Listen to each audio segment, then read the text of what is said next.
اعوذ باللہ من الشیطان الرجیم بسم اللہ الرحمن الرحیم الطلاق مرتان، طلاق دو مرتبہ ہے، یعنی جہاں رجوع ہو سکتا ہے وہ دو مرتبہ طلاق کی صورت میں رجوع ہو سکتا ہے۔ فَإِمْسَاكُمْ بِمَعْرُوفٍ، پھر قاعدے کے مطابق روکنا ہے، او تسریح بِإِحْسَان، یا احسان کے ساتھ چھوڑ دینا ہے کہ اگر شوہر ایک طلاق دے دیتا ہے یا دو طلاق دے دیتا ہے تو اس کے بعد اس کے پاس یہ اختیار ہے کہ وہ یا تو رجوع کر لے، اور رجوع جو قاعدہ شرعیہ ہے اس کے مطابق رجوع کر لے اچھے طریقے سے، بشرط یہ کہ اس کی نیت یہی ہو کہ میں نے اس خاتون کے ساتھ زندگی گزارنی ہے، ویسے اسے لٹکائے رکھنے کی نیت نہ ہو۔ جیسے کہ زمانہ جاہلیت میں یہی ہوتا تھا کہ طلاق کی کوئی تعداد نہیں تھی، ایک شوہر بے حساب طلاق دے سکتا تھا، تو جو شوہر اپنی بیوی کے ساتھ کوئی زیادتی کرنا چاہتا اور اس کو سزا دینا چاہتا، تکلیف دینا چاہتا، تو یہی کرتا تھا کہ طلاق دے دی پھر رجوع کر لیا، پھر طلاق دے دی پھر رجوع کر لیا، یہ سلسلہ چلتا رہتا تھا۔ اللہ تعالیٰ اسلام نے اس کی اجازت نہیں دی، اسلام نے کہا کہ طلاق دو تو 3 تک دو، تو اس کے بعد پھر دوبارہ رجوع کا اختیار نہیں اور دوبارہ نکاح بھی نہیں کر سکتے۔ تو 2 طلاقوں کے بعد فَإِمْسَاكُمْ بِمَعْرُوف، قاعدہ شرعیہ کے مطابق روک دینا ہے، او تسریح بِإِحْسَان، یا احسان کے ساتھ چھوڑ دینا، اچھے طریقے سے چھوڑ دینا۔ جیسا کہ آگے آیات میں آئے گا کہ جب عورت کو طلاق دے دی جائے تو اس کو اچھے طریقے سے رخصت کرنا یہ بھی ایک اخلاقی ذمہ داری ہے۔ اس کی یہ ہے کہ عورت اگر ایسی ہے کہ جو مہر پورا لے چکی ہے تو اس کے بعد اگر کوئی جاتے وقت رخصت کرتے وقت کوئی تحفہ تحائف نہ بھی دے تو کوئی حرج نہیں ہے، دے دے تو اچھی بات ہے۔ اور اگر عورت کو مہر نہ ملا ہو، جیسے اس صورت میں عورت مہر کی حقدار نہیں ہوتی کہ اگر اس کا نکاح ہوا ہو، رخصتی نہ ہوئی ہو اور نکاح میں مہر مقرر نہ ہوا ہو تو طلاق ہو جائے تو اس میں اس عورت کو کوئی مہر نہیں ملتا، لیکن اس صورت میں شریعت کہتی ہے وَمَتِّعُوهُنَّ، کہ ان کو تحفے تحائف دو جب طلاق ہو جائے، اور اس تحفے تحائف کو فقہی اصطلاح میں متعۃ النساء کہتے ہیں۔ ایک تو نکاح متعہ ہے، وہ ایک الگ چیز ہے، لغوی اعتبار سے فائدہ دینا، تو وہی تحفہ ایک فائدے کی چیز دے دینا، وہ مراد ہے یہاں پر متعۃ النساء۔ ایک نکاح متعہ ہے، وہ الگ چیز ہے، ایک متعۃ النساء ہے جو اس عورت کو دینا واجب ہے، کیونکہ اس کو مہر نہیں دیا جاتا، تو اس کو یہ تحفے دینا جس میں ایک جوڑا کپڑے کا ہوتا ہے وہ دے دینا واجب ہوتا ہے۔ اور پھر یہ کہ جیسے قرآن میں ہے علی الموسع قدرہ وعلی المقتر قدرہ، وہ اپنی استطاعت کے مطابق زیادہ بھی دے سکتا ہے۔ تو او تسریح بِإِحْسَان، احسان کے ساتھ چھوڑ دینا، اچھے طریقے سے چھوڑ دینا، اچھے طریقے سے چھوڑ دینا۔ وَلَا يَحِلُّ لَكُمْ أَن تَأْخُذُوا مِمَّا آتَيْتُمُوهُنَّ شَيْئًا، اور تمہارے لیے حلال نہیں ہے، وَلَا يَحِلُّ لَكُمْ، اور تمہارے لیے حلال نہیں ہے، أَن تَأْخُذُوا، کہ تم لے لو، مِمَّا، اس میں سے، آتَيْتُمُوهُنَّ، جو تم نے ان عورتوں کو، ان بیویوں کو دیا ہو، شَيْئًا، کچھ بھی۔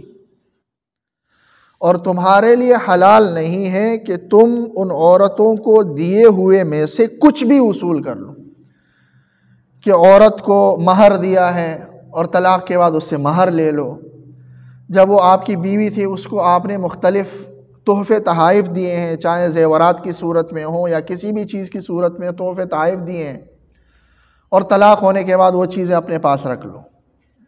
یہ درست نہیں ہے۔ ویسے بھی اخلاقی طور پر بھی انسان کسی کو تحفہ دے دے تو اس سے واپس لینا یہ درست نہیں ہے، اپنا تھوکا ہوا چاٹنا قرار دیا ہے احادیث میں اس کو کہ تو، اور پھر وہ بیوی ہے، ایک زندگی کا ایک عرصہ آپ کے ساتھ گزار چکی ہیں، اور نباہ نہ ہونے کی وجہ سے، آج کسی جھگڑے کی وجہ سے، اختلافات کی وجہ سے طلاق دے رہے ہو،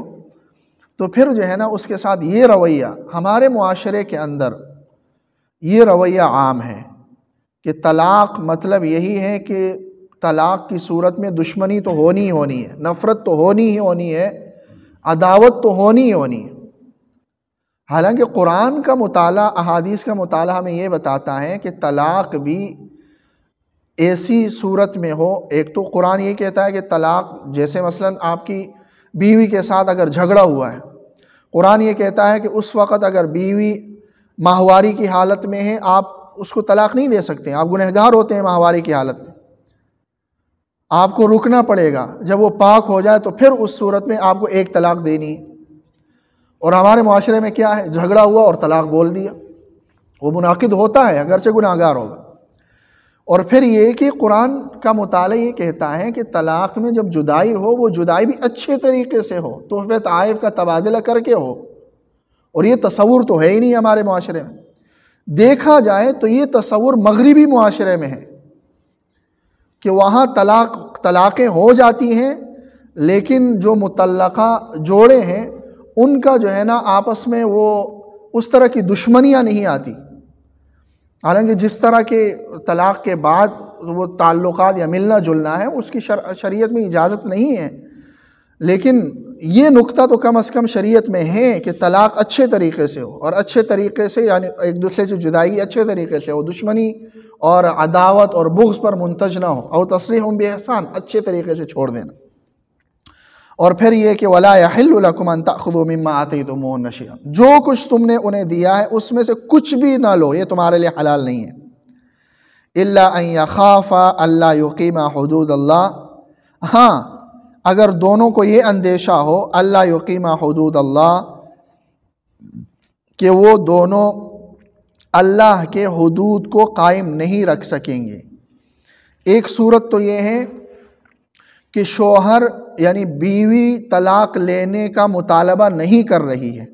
شوہر ہی طلاق دینا چاہ رہا ہے، لیکن شوہر بیوی سے مطالبہ کر رہا ہے کہ مجھے یہ بھی دو، یہ بھی دو، یہ بھی دو، میرا مہر دو، فلاں چیز دو، فلاں تحفے وغیرہ مجھے دو، اور میں آپ کو طلاق دے دیتا ہوں۔ یہ غلط ہے، یہ ٹھیک نہیں ہے۔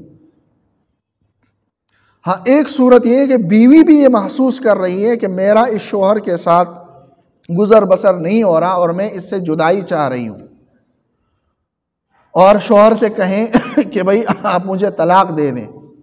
اور طلاق کی صورت میں میرا جو مہر ہے جو اب تک آپ نے یا ادا نہیں کیا وہ میں معاف کر دیتی ہوں، یا ادا کیا ہے تو میں وہ آپ کو دے دیتی ہوں، اس کو خلا کہتے ہیں۔ تو یہ خلا کی صورت میں یہ ہے کہ عورت اپنی طرف سے کچھ دے سکتی ہے، بشرط یہ کہ وہ مہر سے زائد نہ ہو۔ خلا کی صورت میں اگر شوہر کچھ یعنی شوہر کا من نہیں ہے طلاق دینے کا، عورت چاہ رہی ہے کہ میں طلاق لے لوں، عورت یہ سمجھ رہی ہے کہ میرا طبعی طور پر اس شوہر کے ساتھ میری طبیعت نہیں ملتی، اور اس کی وجہ سے میں اس کے حقوق کما حقہ ادا نہیں کر پا رہی ہوں، اس لیے شوہر سے کہہ دیں کہ آپ مجھے طلاق دے دیں اور اس کے بدلے میں آپ کچھ لے لیں، تو پھر شوہر اس کے بدلے میں لے سکتا ہے، لیکن شرط یہ ہے کہ اس میں مہر سے زیادہ نہ لے، مہر سے زیادہ نہیں لے سکتا،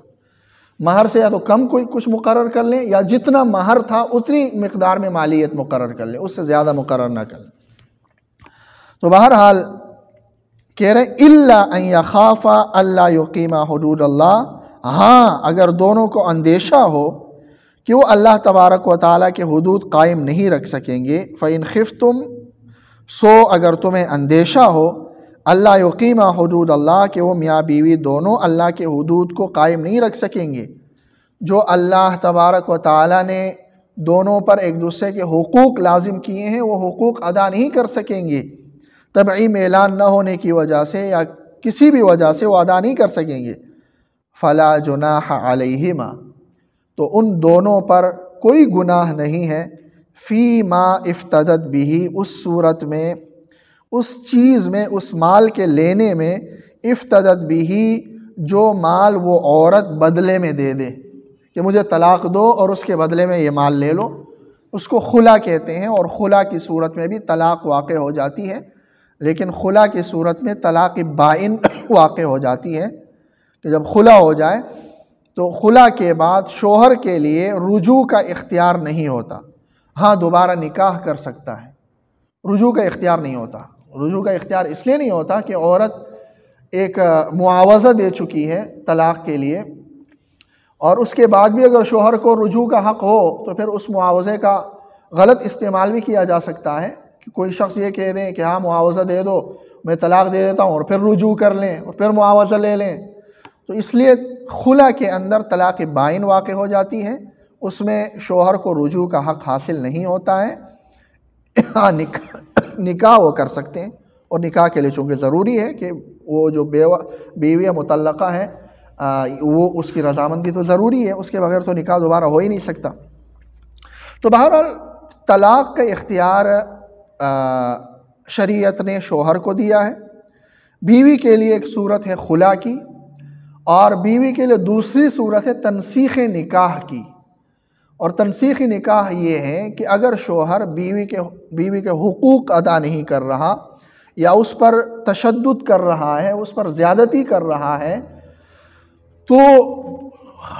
بیوی یہ کر سکتی ہے کہ عدالت میں کیس دائر کر لیں کہ ہاں یہ شوہر میرے ساتھ اس طرح کی زیادتی کر رہا ہے، اور یا اس طرح کے جو ہے نا میرا حقوق ادا نہیں کر رہا۔ عدالت اس کو بلائے گی اور اس کو وہ تنبیہ کرے گی، پھر بھی اگر وہ نہیں مانتا تو پھر عدالت نکاح کو فسخ کر دے گی، اس کو کہتے ہیں تنسیخ نکاح۔ عدالت تنسیخ نکاح کر سکتی ہے، تنسیخ نکاح تب کر سکتی ہے جب شوہر بیوی کے حقوق ادا نہ کرتا ہو، یا اس کے ساتھ ظلم و زیادتی سے پیش آ رہا ہو، شرعی حدود کو پامال کر رہا ہو، اور عدالت کے تنبیہ کے باوجود وہ آمادہ نہ ہو اپنے اس سے باز آنے کے، پھر عدالت تنسیخ نکاح کر سکتی ہے، نکاح کو ختم کر سکتی ہے۔ لیکن جو آج کل بعض صورتیں ایسی ہیں کہ شوہر حقوق بھی ادا کر رہا ہے، سب کچھ ادا کر رہا ہے، اور عورت یک طرفہ طور پر عدالت کے اندر کیس دائر کر دیتی ہے، خلا کا دعویٰ دائر کر دیتی ہے، اور عدالت صرف عورت کو سن کر اس پر خلا کا جو اطلاق کرتی ہے، شرعاً وہ خلا نہیں ہے، وہ نکاح ختم نہیں ہوتا شرعاً۔ خلا کے لیے شوہر کی رضامندی ضروری ہے، خلا کے لیے بھی شوہر کی رضامندی ضروری ہے، شوہر کی رضامندی کے بغیر خلا نہیں ہو سکتا۔ عدالت اگر یہ کہا جاتا ہے کہ عدالت نے یہ کر کے خلا کروا دیا تو یہ غلط ہے، خلا شوہر کی رضامندی۔ ہاں یہ ایک صورت ہو سکتی ہے کہ شوہر کو کسی بھی طرح سے راضی کر لیا جائے، کسی بھی طرح سے راضی کر لیا جائے، اور وہ طلاق کے الفاظ کہہ دے یا خلا دینے پر راضی ہو جائے تو ٹھیک ہے۔ حتیٰ کہ یہ بھی صورت ہے کہ اگر اس پر زبردستی کر لی جائے، گن پوائنٹ پر اس سے طلاق لے لی جائے، وہ طلاق بھی واقع ہو جاتی ہے، کیونکہ طلاق مکرہ کہتے ہیں جس سے زبردستی طلاق لی گئی ہو، الفاظ نکلے، چاہے آپ نے مذاق میں کہہ دیے، چاہے آپ نے مجبوراً کہہ دیے گن پوائنٹ پر، یعنی زبردستی آپ سے کہلوائے گئے، یا آپ نے غصے میں کہہ دیے، جس حالت میں بھی آپ نے طلاق کے الفاظ کہہ دیے، طلاق واقع ہو گئی۔ مثلاً اگر کوئی ڈرامے ہیں یا فلمیں ہیں، اس میں اگر حقیقی طور پر میاں بیوی ہے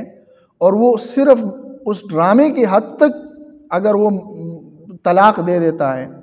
تو طلاق واقع ہو جائے گی۔ جس طرح ڈرامے کی حد تک اگر وہ نکاح کر لیتے ہیں، ایجاب و قبول کر لیتے ہیں، تو وہ نکاح حقیقتاً واقع ہو جائے گا اور میاں بیوی ہو جاتے ہیں۔ کیونکہ یہ تین چیزیں ایسی ہیں کہ جو مذاقاً بھی کہہ دیں تو وہ واقع ہو جاتی ہیں، اور سیریس ہو کر کہہ دیں تب بھی وہ واقع ہو۔ ثلاث جدہن جد وہزلہن جد، تین چیزیں ایسی ہیں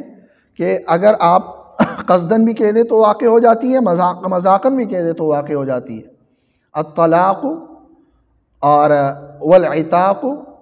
اور تیسری چیز ہے ہاں الرجوع، رجوع طلاق سے رجوع،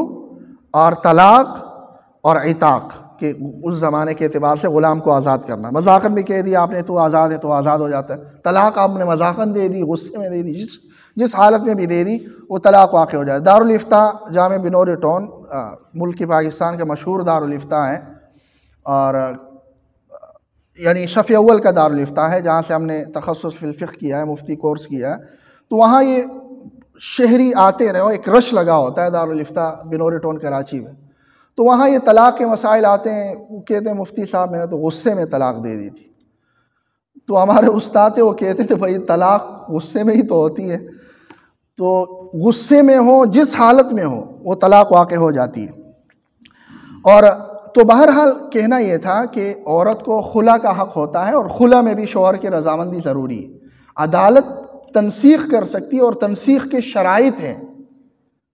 ہیں کہ شوہر غائب ہیں، اس کا کچھ عطا پتہ نہیں ہے، تمام اخبارات میں اشتہارات دے چکے ہیں، ایک عرصہ اس کا مقرر ہے کہ اتنے عرصے تک اعلانات ہو چکے ہیں، شوہر نہیں آ رہا، یا وہ حقوق ادا نہیں کر رہا، عدالت نے بلوایا ہے کئی بار انہوں نہیں آ رہا، یا عدالت میں آیا ہے لیکن وہ حقوق کی ادائیگی پر آمادگی اظہار نہیں کر رہا، یا آمادگی اس نے ظاہر کی ہے لیکن پھر جا کر اس نے حقوق کی خلاف ورزی کی ہے. ان شرائط کو دیکھ کر پھر عدالت